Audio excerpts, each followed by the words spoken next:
ప్రపంచంలోనే అత్యంత ధనిక ఉగ్రవాద సంస్థగా పేరొందిన ఐఎస్ ప్రస్తుతం తీవ్ర ఆర్థిక కష్టాలు ఎదుర్కొంటోంది. గతేడాదితో పోల్చితే ఏకంగా 30% క్షీణించిన ఆ సంస్థ నెలసరి ఆదాయం $5,60,00,000 పడిపోయింది.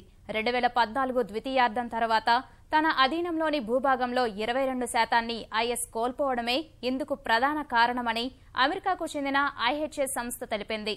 ఫలితంగా ఆ సంస్థ రోజు ఉత్పత్తి చేసే ముడి చమురు పరిమాణం 33,000 బ్యారెన్ల నుంచి 21,000 బ్యారెన్లకు క్షీణించడం సహా ఐఎస్ పరిధిలో నివసించే పౌరుల సంఖ్య 90 నుంచి 60 లక్షలకు తగ్గి పన్ను వసూళ్లు నెమ్మదించడం ఆదాయం తగ్గుదలకు దారితీసిందని వివరించింది.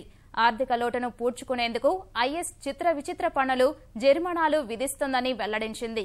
కేబుల్ టీవీ కోసం డీటీహెచ్ పెట్టుకునే వారి నుంచి, ఒక నగరం నుంచి మరో నగరానికి వెళ్లే వారి నుంచి ప్రత్యేక పన్నులు వసూలు చేస్తోందన్న ఐహెచ్ఎస్ పవిత్ర గ్రంథం ఖురాన్పై అడిగిన ప్రశ్నలకు సరైన సమాధానం ఇవ్వని వారికి జరిమానా వేస్తోందని వివరించింది.